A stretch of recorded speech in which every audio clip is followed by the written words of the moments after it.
तो कार्यक्रम में सबसे पहले बात करेंगे उस भव्य सौगात की जो भोलेनाथ के भक्तों को मिलने जा रही है। उदयपुर में भगवान शिव की एक विशाल अनुपम प्रतिमा तैयार हो रही है। ये प्रतिमा इतनी सुंदर है कि आप अपनी नजरें नहीं हटा पाएंगे। जी हाँ, इस प्रतिमा के अनावरण की तैयारियां चल रही हैं। बहुत ही जल्द श्रद्धालुओं को इस विशाल प्रतिमा की खूबियों को करीब से देखने का मौका भी मिलेगा और इस प्रतिमा को तैयार करने में 10 साल का वक्त लगा है।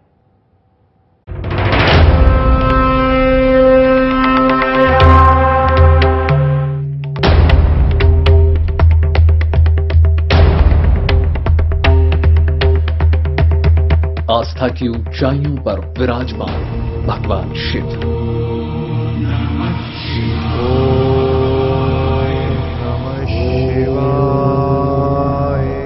आकाश को छूती महादेव की प्रतिमा कई किलोमीटर दूर से ही भक्तों को दर्शन दे रहे हैं भोलेनाथ। नाथद्वारा में शिव भक्तों को मिलने जा रही है सबसे बड़ी सौगात। इस विशाल शिव प्रतिमा ने राजस्थान के नाथद्वारा को नई पहचान दिला दी है।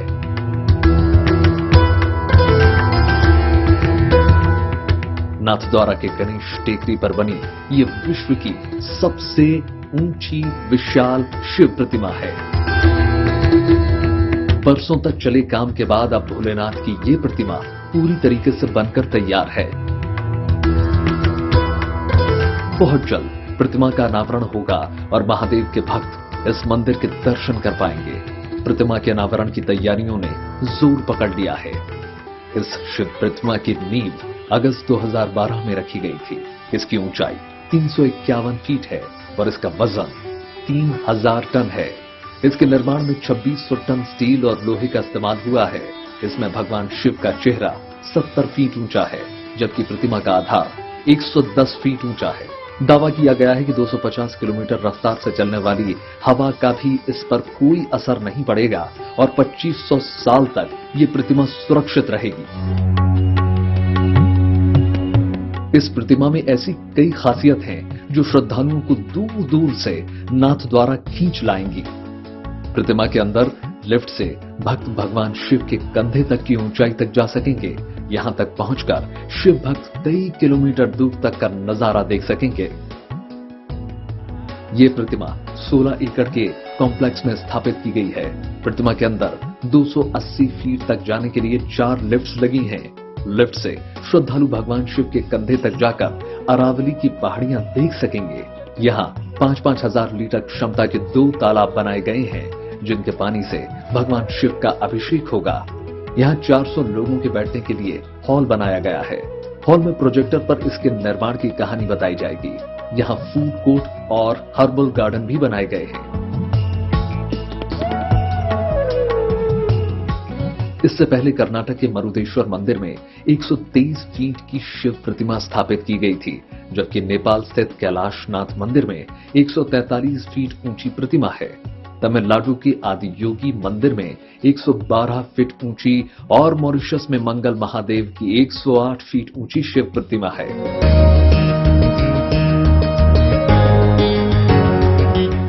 इन सबको पीछे छोड़ते हुए राजस्थान में अब इस प्रतिमा का निर्माण किया गया है, जो देश ही नहीं दुनिया के भी श्रद्धालुओं और सैलानियों को आकर्षित करेगी।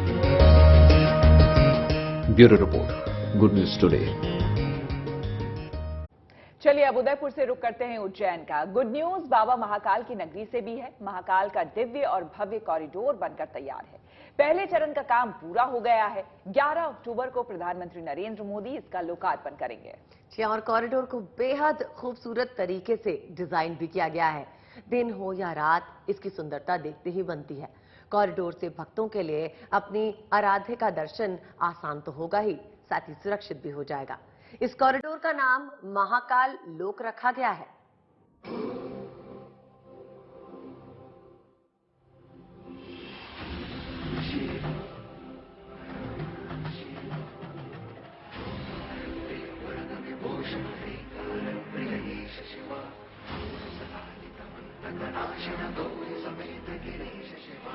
खत्म होने वाला है श्रद्धालुओं का इंतजार।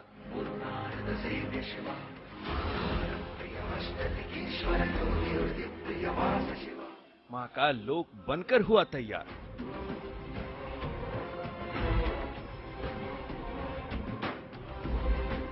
ग्यारह अक्टूबर को जनता के लिए खुलेगा महाकाल कॉरिडोर।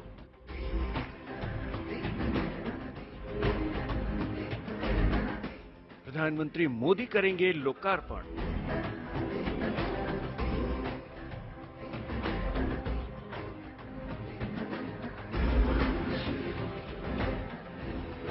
$850 करोड़ की लागत से उज्जैन में महाकाल लोक यानी महाकाल कॉरिडोर बनाया जा रहा है, जिसका पहला चरण बनकर तैयार है। इसका उद्घाटन 11 अक्टूबर को पीएम मोदी करने वाले हैं। पहले चरण के कॉरिडोर को बनाने में करीब 350 करोड़ रुपए खर्च हुए हैं। महाकाल कॉरिडोर की दीवारों को इस तरीके से सजाया गया है ताकि पौराणिक कथाओं के जरिए लोग अपना धार्मिक ज्ञान बढ़ा सकें। शिव पुराण हो या सृष्टि की उत्पत्ति, सभी को बड़े ही करीने से उकेरा गया है। महाकाल कॉरिडोर करीब 940 मीटर लंबा है। कॉरिडोर में 108 स्तंभ, 192 मूर्तियां, 53 कलाकृतियां या भित्ति चित्र हैं। आसपास के क्षेत्रों को मिलाकर करीब 12,000 पेड़ पौधे लगाए जा रहे हैं। मंदिर परिसर 2 हेक्टेयर से बढ़कर 47 हेक्टेयर का हो गया है, जिसमें रुद्र सागर भी शामिल है। जब ये प्रोजेक्ट पूरे तरीके से तैयार हो जाएगा तो यात्रियों को भगवान श्री महाकालेश्वर के दर्शन सुरक्षित और आसान तरीके से हो पाएगा। प्रशासन को भीड़ नियंत्रण और प्रबंधन में भी सुविधा होगी। इस कॉरिडोर के 3 प्रवेश द्वार होंगे। मुख्य प्रवेश द्वार का नाम नंदी द्वार है। नंदी द्वार के ठीक सामने भगवान गणेश की भव्य प्रतिमा स्थापित की गई है। मंदिर परिसर में प्रवेश करते ही रुद्र सागर दिखने लगता है। कहते हैं कि इस सरोवर में स्नान करने पर 7 जन्मों के पाप धुल जाते हैं, इसलिए रुद्र सागर का जीर्णोद्धार कर नए तरीके से बनाया गया है। यहाँ पर कमल कुंड भी तैयार किया गया है। इसी के ठीक सामने सप्त ऋषि मंडल बना है, जिसके ठीक बीच में 54 फीट ऊंचा शिव स्तंभ है। इस कॉरिडोर में भी वही पत्थर का इस्तेमाल हुआ है जो राम मंदिर निर्माण में इस्तेमाल हो रहा है। पत्थर को राजस्थान से मंगाया गया है। खास बात यह भी है कि जो 108 स्तंभ तैयार किए गए हैं, उसका हर एक स्तंभ एक ही पत्थर पर बनाया गया है।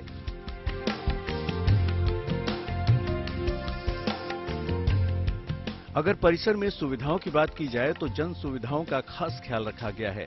फैसिलिटी सेंटर, सरफेस पार्किंग का भी निर्माण कराया जा रहा है। जहां तक की सुरक्षा की बात है तो बिल्कुल अत्याधुनिक तरीके से व्यवस्था की जा रही है। करीब 900 सीसीटीवी कैमरे लगाए जा रहे हैं। कमांड एंड कंट्रोल सेंटर भी बनाया गया है। बताया जा रहा है कि ये कॉरिडोर काशी विश्वनाथ कॉरिडोर से 4 गुना बड़ा बनेगा। परिसर इतना विशाल होगा कि पूरा मंदिर परिसर में घूमने और दर्शन करने में करीब 5 से 6 घंटे का वक्त लगेगा। इसके लिए यहाँ पर बैटरी से चलने वाली गाड़ियों का इंतजाम भी किया जा रहा है। यही नहीं, पूरा परिसर जब बनकर तैयार होगा तो एक बार में करीब 2 लाख श्रद्धालु एक साथ दर्शन कर पाएंगे।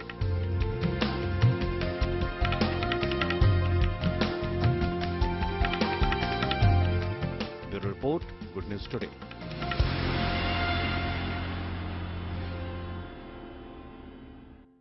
अब आपको लिए चलते हैं महादेव की नगरी काशी। भक्ति का अनूठा रंग यहाँ दिखाई देगा। दशहरे पर रावण दहन हो चुका है। रावण वध के बाद भी रामकथा से जुड़ी कई परंपराएं निभाई जाती हैं। ऐसी ही एक परंपरा है भरत मिलाप। बिल्कुल, आपको हम बता दें कि रावण दहन के अगले दिन वाराणसी में भरत मिलाप का दिव्य आयोजन किया गया। काशी में ये परंपरा 479 साल से निभाई जा रही है, जिसे देखने के लिए इस बार नाटी इमली के मैदान में जनसैलाब उमड़ पड़ा। अद्भुत, अप्रतिम और आकर्षक छटा।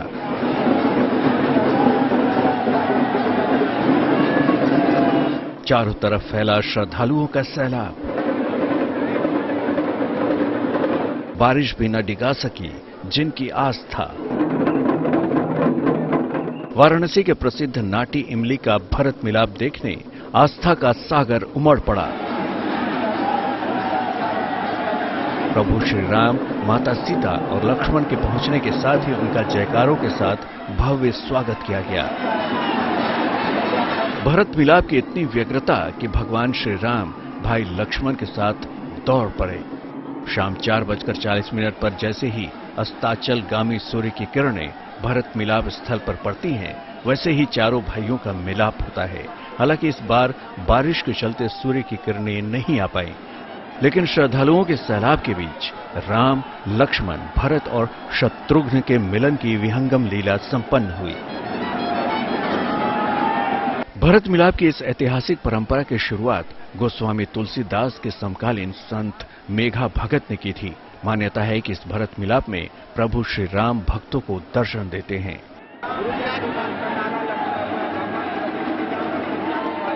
हर बार की तरह इस बार भी ये लीला देखने काशी राज परिवार के सदस्य कुंवर अनंत नारायण सिंह हाथी पर सवार होकर पहुंचे और यादव बंधु भी परंपरागत रूप से अपने कंधों पर भगवान राम के भारी भरकम रथ को उठाकर लाते देखे गए।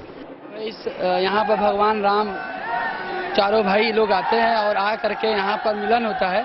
अब मिलन होने के बाद यहाँ से यदुवंशी लोग, हम लोग के समाज के लोग यहाँ से रथ उठा करके और अपने कंधे पर रथ उठा करके यहाँ से बड़ा गणेश मंदिर पर वहाँ जाकर हम लोग रखते हैं। और ऐसा माना जाता है कि इस रथ को छूने से जो भी पवित्र कार्य है, जो है मनौती है, वो भी पूरा होता है। भगवान श्री राम के लंका विजय के बाद अयोध्या लौटने और भाई भरत से मिलाप समेत पूरे दृश्य को बहुत ही आकर्षक रूप में प्रस्तुत किया गया, जिसने हर किसी को भावुक करने के साथ ही आह्लादित भी कर दिया। वाराणसी से रोशन जायसवाल के साथ bureau report, good news today. और अब रुक करते हैं यूपी के शाहजहांपुर का, जहां श्री राम की राजगद्दी की शोभा यात्रा निकाली गई। ये परंपरा 90 साल पुरानी है। शोभा यात्रा के दौरान श्रद्धालु राम रथ को खींचते हैं। जी हां, और शोभा यात्रा में कई झांकियां भी निकाली जाती हैं। इस शोभा यात्रा की शुरुआत गणेश वंदना के साथ होती है। दशहरे के अगले दिन ये शोभा यात्रा निकाली जाती है।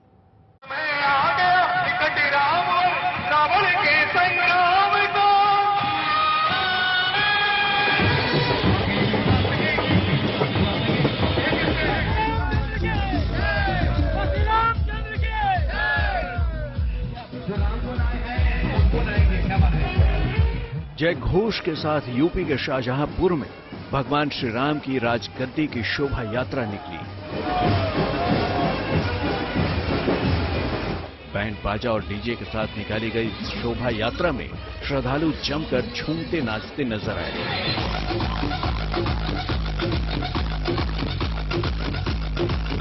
प्रभु श्री राम की राजगद्दी शोभा यात्रा खिरनी बाग रामलीला मैदान से शुरू होकर कालीचरण धर्मशाला पहुंची। यूपी के कैबिनेट मिनिस्टर और इस रामलीला कमेटी के संरक्षक सुरेश खन्ना ने श्रद्धालुओं के साथ मिलकर हाथों से रथ को खींचा। इसी तरह झांकियों के साथ ही इस रामलीला की शुरुआत श्री गणेश शोभा यात्रा के साथ होती है और दशहरा के ठीक एक दिन बाद श्री राम की राजगद्दी की शोभा यात्रा निकाली जाती है। दोनों ही दिन सुरेश खन्ना रथ को अपने हाथों से खींचते हैं। राजगद्दी की शोभा यात्रा में लंका जीतकर 14 साल बाद भगवान श्री राम के अयोध्या लौटने पर उनके भव्य स्वागत को दिखाया जाता है। इस दौरान उनके रथ को खींचने के लिए श्रद्धालुओं की होड़ लगी रहती है।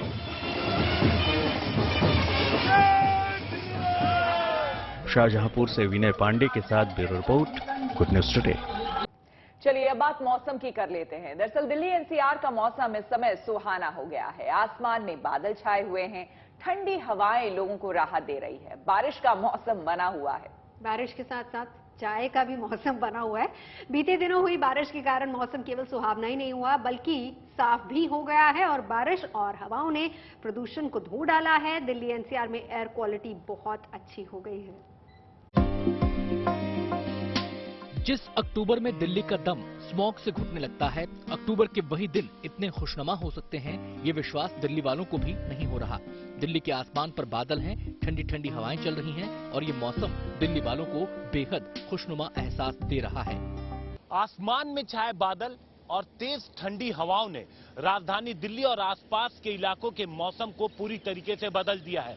जो तेज गर्मी और उमस राजधानी दिल्ली और एनसीआर के लोग जिसका सामना कर रहे थे, इस मौसम के बदलाव की वजह से लोगों ने बेहद राहत की सांस ली है। इस वक्त हम लोग इंडिया गेट इलाके में मौजूद हैं और आप देख सकते हैं किस तरीके से बादल आसमान में छाए हुए हैं। ये सिर्फ राजधानी दिल्ली ही नहीं बल्कि आसपास के इलाकों में इसी तरीके से बादल छाए हुए हैं। जगह जगह पर छिटपुट बारिश भी हो रही है और इसका नतीजा ये है कि तापमान जो मैक्सिमम टेम्परेचर है वो 30 डिग्री के नीचे आ गया है। और अनुमान ये है मौसम विभाग का कि अगले 5 से 6 दिनों तक इसी तरीके से मौसम बना रहेगा, यानी मौसम सुहाना बने रहने की पूरी उम्मीद है और साथ ही साथ हल्की छिटपुट बारिश भी होती रहेगी। जगह जगह ये स्पेल बारिश के आते रहेंगे, हवाएं भी इसी तरीके से ठंडी चलेंगी, यानी अगले 5 से 6 दिनों तक लोगों को गर्मी से पूरी तरीके से राहत मिलने वाली है। दिल्ली के लिए ये मौसम त्योहार के बाद किसी उत्सव से कम नहीं, क्योंकि मौसम का ये मिजाज अगले कई दिनों तक ऐसा ही बना रहने वाला है। यानी दिल्ली वालों का वीकेंड इन ठंडी हवाओं के झोंकों के साथ बीतने वाला है। यही नहीं, जिस प्रदूषण से दिल्ली वाले अक्सर परेशान रहते हैं, हवाओं के रुख की वजह से वो स्मॉग का कहर भी अगले कुछ दिनों तक दिल्ली में नजर नहीं आएगा। बादलों ने दिल्ली वालों को क्या कुछ दिया है, ये जरा इन आंकड़ों से समझिए। प्रदूषण के जो आंकड़े दिल्ली को दहलाए रहते थे, उन प्रदूषण के आंकड़ों पर बादलों ने लगाम लगा दी है। बादलों के आने से दिल्ली का औसत एयर क्वालिटी इंडेक्स 211 के करीब था, जो कि बुरी श्रेणी में गिना जाता है। लेकिन बादलों के आने के बाद ये आंकड़ा 79 पर पहुंच गया है। जाहिर है बादलों की मेहरबानी फिलहाल दिल्ली पर बरस रही है। हिमांशु मिश्रा के साथ Varun Sinha, Delhi, good news today. और अब बात स्मॉग की, जिसका सीजन हर साल दिल्ली में सर्दी के साथ आता है। हर बार पराली जलाने से दिल्ली का दम घुटता है। इसे रोकने की लाख कोशिशें की जा चुकी हैं, लेकिन हालात नहीं सुधरते। मगर अब तस्वीर बदल सकती है। बिल्कुल, तस्वीर बदल सकती है। और अच्छी खबर यह भी है कि भोपाल में छात्रों ने इस दम घोटू समस्या का समाधान निकाल लिया है। अगर इस रिसर्च को सरकार की मंजूरी मिल जाती है तो हो सकता है कि दिल्ली को पराली की समस्या से ही हमेशा के लिए मुक्ति मिल जाए।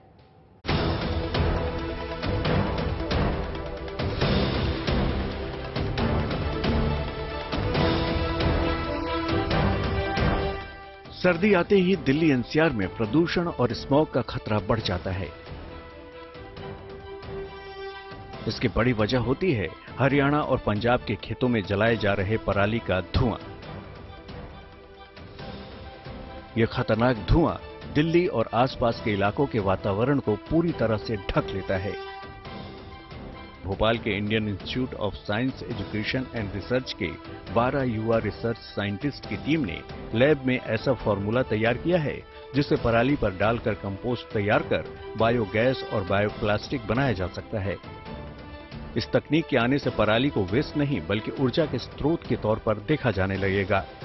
इस तकनीक को नाम दिया गया है किल स्विच। जो पराली जलाने की समस्या है, हम इसको सॉल्व करने के लिए हम एक फॉर्मुलेशन बना रहे हैं। जो आप इस स्टबल्स पे डालेंगे तो वो स्टबल डिकम्पोज होगा और फिर वो डिकम्पोज्ड स्टबल को उसको हम बायोप्लास्टिक में भी कन्वर्ट करने का हमने इस प्रोजेक्ट में एक दूसरा स्टेप लिया हुआ है और वो हमारे लैब स्केल में सक्सेसफुल भी हो रहा है। IISER के इन युवा साइंटिस्ट की तरफ से अपनी इस रिसर्च का एक ड्राफ्ट पेरिस भेजा गया था और वहां से इस प्रोजेक्ट के लिए $2500 का अवार्ड भेजा गया है। यही नहीं, 26 से 28 अक्टूबर को प्रेजेंटेशन देने के लिए उन्हें आमंत्रित भी किया गया है। दिवाली आने वाली है, जिसके बाद सर्दियों के दिन शुरू हो जाएंगे और दिल्ली पर होगा डबल अटैक, कोहरे और प्रदूषण का। ऐसे में अगर इस प्रोजेक्ट को सरकार की मंजूरी मिल जाती है तो ये देश की राजधानी दिल्ली के लिए किसी संजीवनी से कम नहीं होगा। Ravish Pal Singh, Bhopal, good news today.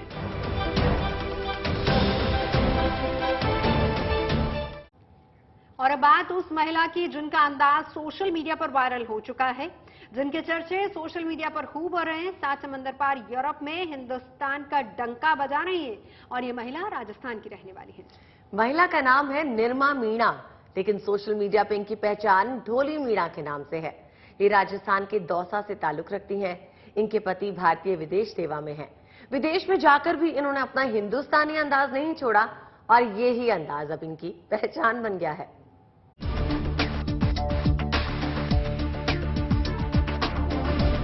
लिबास देखिए, अंदाज देखिए, देश पीछे छूट गया तो क्या। निर्मा मीणा 7 समंदर पार भी हिंदुस्तान की पहचान साथ लेकर चलती हैं। आसपास बिकनी में महिलाएं हैं, लेकिन निर्मा का ठेठ देसी अंदाज उन्हें खास बना रहा है, बेहद खास।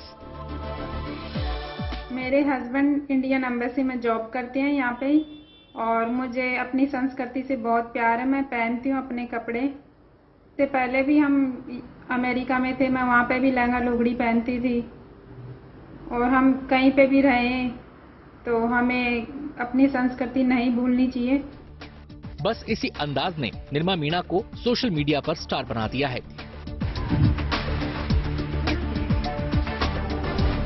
सोशल मीडिया पर निर्मा ढोली मीणा के नाम से जानी जाती हैं। अब तक ढोली 200 से ज्यादा पोस्ट शेयर कर चुकी हैं। इनके हजारों फॉलोअर्स हैं। इन्हें वायरल आंटी, वायरल काकी के नाम से भी पुकारा जाने लगा है। पति यूरोप में इंडियन एम्बेसी में काम करते हैं, लेकिन अब ढोली मीणा की अपनी अलग पहचान है। How much cauliflower? 3 euro. Oh my God. असली मजा तो है ना राजस्थानी में आता है, उसमें जो स्वाद है वो किसी में नहीं है। और ख्याल दाल का सबका हमारा तो बहुत बढ़िया। कहते हैं जैसा देश वैसा भेष, लेकिन ढोली मीणा ऐसा नहीं मानती। लिहाजा चाहे खान पान हो या पहनावा, वो हिंदुस्तान की पहचान साथ लेकर चलती हैं, या ये कहें कि दूसरों की नकल नहीं करती। जैसी हैं वैसी रहती हैं, वैसी दिखती हैं। आखिर दिल है हिंदुस्तानी, तभी तो पूरी दुनिया इनके अंदाज को पसंद कर रही है। सोशल मीडिया भी इन्हें सलाम कर रहा है। Bureau report, good news today. और अब बात कर लेते हैं क्रिकेटर प्लेयर मोहम्मद शामी की। तेज गेंदबाज मोहम्मद शामी आजकल एक नए अवतार में दिखाई दे रहे हैं। उनकी एक रील वायरल हो रही है, जिसमें शामी गाते हुए नजर आ रहे हैं, मानो खुद से कह रहे हो, ओए राजू प्यार ना करियो। बिल्कुल, आपको बता दें कि शमी के इस गाने में काफी कुछ छिपा हुआ है। बहरहाल फैंस को शमी का ये वायरल अंदाज खूब भा रहा है। सोशल मीडिया पर यूजर्स शमी की रील पर खूब चुटकियां ले रहे हैं, उन्हें नसीहत भी दे रहे हैं। देखिए।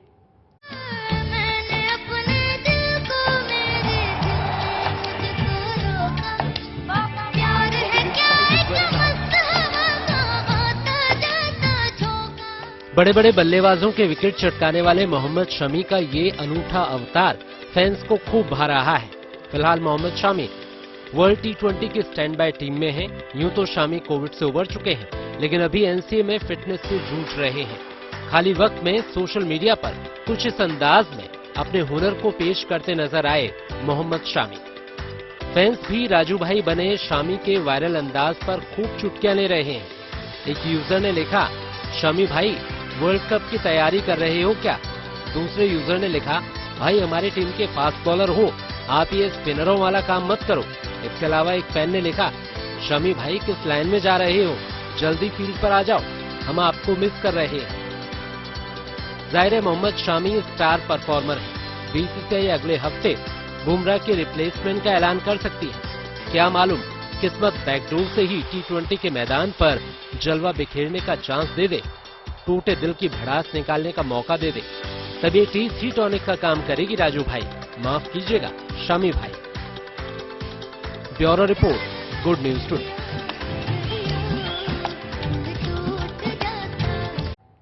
और अब रुक करते हैं जम्मू कश्मीर का और दिखाते हैं आपको खेलों का उत्सव। खेलों का ये उत्सव बताता है कि घाटी में फिजा बदल रही है, और ये बदलाव हर क्षेत्र में देखने को मिल रहा है। खेल की दुनिया में बच्चे राज्य का नाम रोशन कर सके, इसी सोच के साथ खेल उत्सव का आयोजन किया गया है। बिल्कुल, आपको बता दें कि दरअसल कठुआ जिले में खेल प्रतिभाओं को प्रोत्साहन देने के लिए एक प्रतियोगिता का आयोजन किया गया। इसमें कई स्कूलों के छात्र छात्राओं ने अलग अलग खेल प्रतियोगिताओं में हिस्सा लिया। आयोजन का हिस्सा बनकर सभी छात्र छात्राएं काफी उत्साहित नजर आए।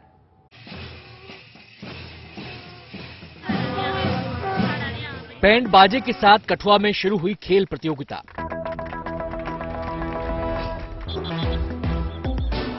यहां कबड्डी का जोश और हैंडबॉल का हुनर दिखा।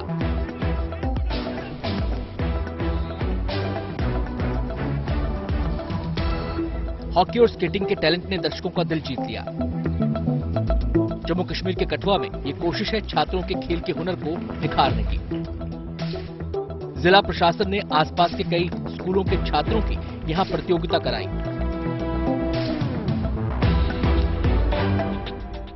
कबड्डी में छात्रों और छात्राओं ने हाथ आजमाया।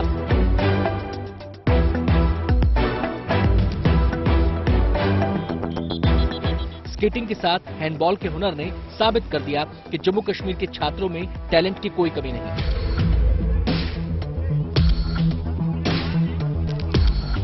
बहुत ही अच्छी एक्टिविटी हो रही है, जैसे कि कबड्डी, खो खो, वॉलीबॉल, फुटबॉल, ये सब हम खेल रहे हैं और इससे हमें बड़ा अच्छा लग रहा है। पहले तो लड़कियों को घर से बाहर तक नहीं निकाला जाता था, लेकिन आजकल हमारे स्कूल के, हमारे पेरेंट्स, हमारी सोसाइटी सब हमें इसमें योगदान दे रहे हैं, हमें आगे बढ़ावा दे रहे हैं और हमें बड़ा अच्छा लग रहा है कि और हमारे यहाँ के कितने सारे बच्चे हैं जो स्टेट लेवल पे खेल रहे हैं, इंटरनेशनल लेवल पे खेल रहे हैं, वो काफी आगे तक पहुंचेंगे। हमें पता भी नहीं था ये कौन सी गेमें होती है। जब पहले लड़कियां होती थी उनको पता नहीं होता था ये क्या है, इसका रूल्स क्या हैं, हमें लड़कियों को पता नहीं होता था। आजकल हमें सब पता है कि इसका क्या रूल है, बैडमिंटन कैसे खेलना है, इसका रूल क्या है, आजकल हम सब पता है।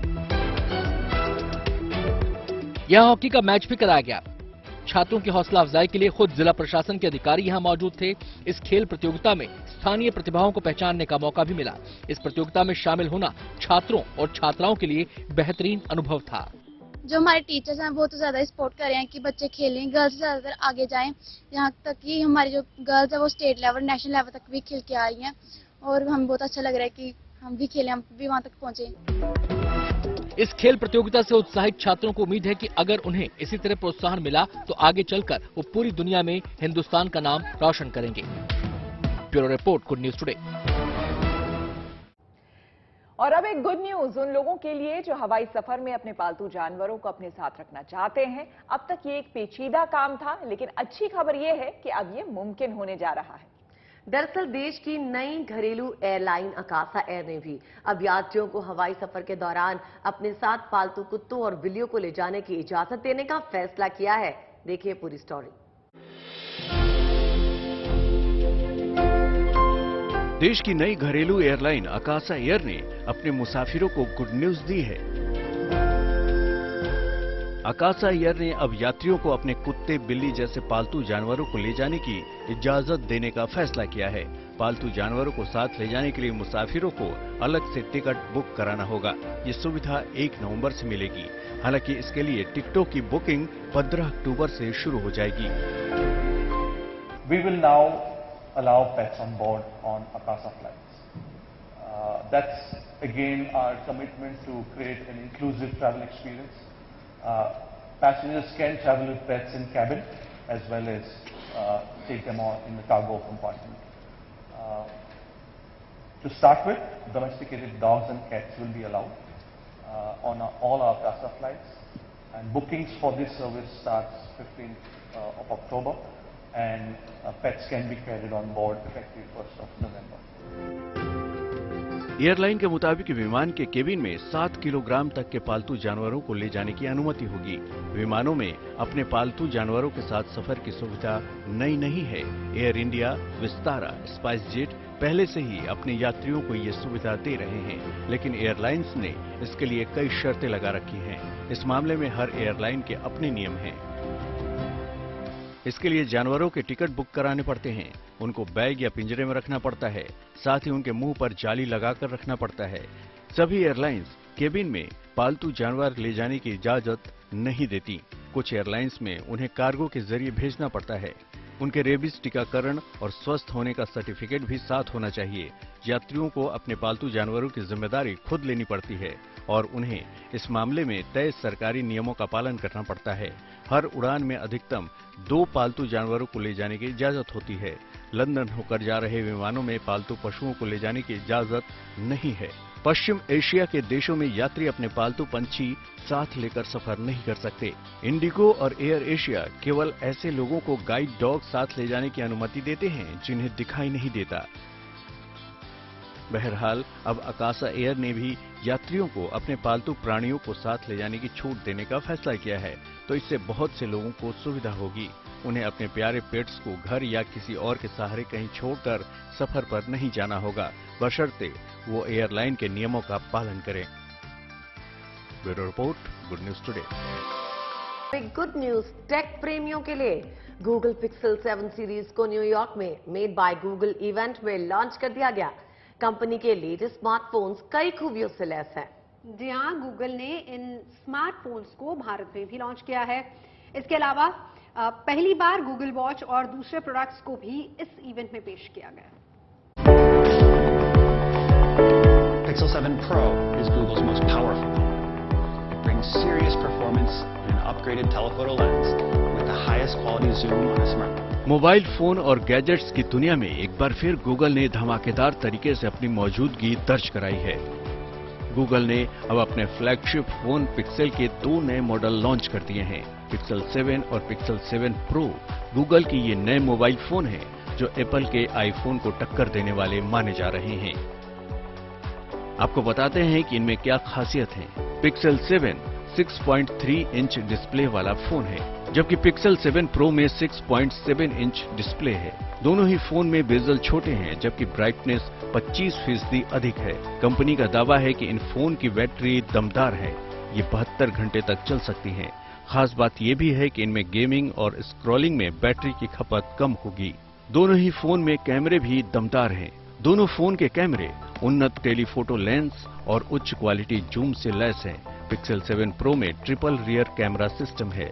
दोनों ही फोन में फ्रंट कैमरे बेहतरीन फेस रिकॉग्निशन सुविधा से लैस हैं। इन दोनों फोन में पहले से ताकतवर नए प्रोसेसर लगे हुए हैं। साथ ही नई पीढ़ी की चिप में अलग से टेंसर प्रोसेसिंग यूनिट दिया गया है, जिसके जरिए फोन में गूगल की आर्टिफिशियल इंटेलिजेंस और पर्सनल इंटेलिजेंस सुविधा का फायदा उठाया जा सकता है। इन दोनों फोनों की कीमत करीब 50,000 से 75,000 रुपए तक होगी।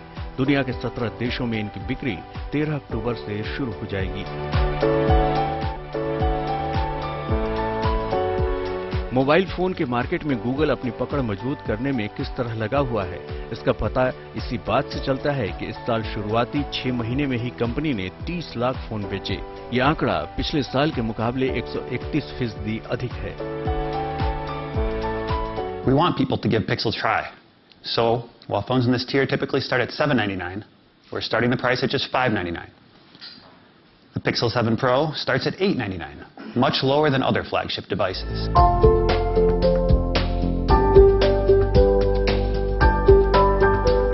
केवल मोबाइल ही नहीं बल्कि दूसरे गैजेट्स के मामले में भी गूगल अब पीछे नहीं है।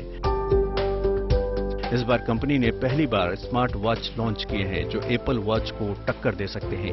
इनकी कीमत करीब 29,000 रुपए से शुरू होती है। कीमत भले ही एप्पल वॉच और दूसरी कंपनियों के स्मार्ट वॉच के मुकाबले ज्यादा है, लेकिन कंपनी का दावा है कि इनमें कॉन्टैक्टलेस पेमेंट्स और म्यूजिक कंट्रोल समेत कई खास सुविधाओं से ये लैस हैं। कुल मिलाकर ऐसा लगता है कि गूगल ने मोबाइल और इलेक्ट्रॉनिक गैजेट्स के मार्केट में एप्पल और सैमसंग की बादशाहत तोड़ने की तैयारी कर ली है। इसलिए अब ऐसे प्रोडक्ट लॉन्च किए जा रहे हैं जिनके प्रीमियम ग्राहकों के बीच अच्छी मांग हो सकती है। Bureau report, good news today. तो आज फ्राइडे वाली फीलिंग है, क्या क्या सर्च किया जा रहा है? अभी तो सोच ही रही हूँ कि पोस्ट क्या करूँ। सर्च कर लिया? सर्च कर लिया, पूरी हो चुकी है। पूरी हो गई, ये बहुत बड़ा टास्क होता है। मेरी सोच एज यूजुअल जारी है, स्क्रॉलिंग के साथ चल रही है।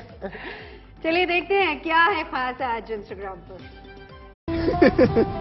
यार मोबिन, तुम दिल के बहुत अच्छे हो। Thank you. और शकल का?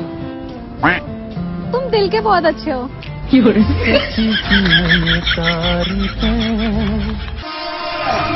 बहुत जगह है, बहुत जगह है, हाँ बहुत जगह है, अरे बहुत जगह है, नहीं जगह है, बोल रहे बहुत जगह है, अरे बहुत जगह है, बहुत जगह है, बहुत जगह है, बहुत जगह है, नहीं जगह है, हाँ बहुत जगह है, नहीं जगह है, हाँ बहुत जगह है, हाँ बहुत जगह है। यार तेरे को पता है इनको 100 रुपए मिले? अरे वो 100 का नोट मेरा है, ला दे। पर मेरे को तो 50-50 के 2 मिले थे। अरे गिर के टूट गए होंगे ना। क्या आप लोग जानते हैं तलाक होने का मेन कारण क्या है? शादी।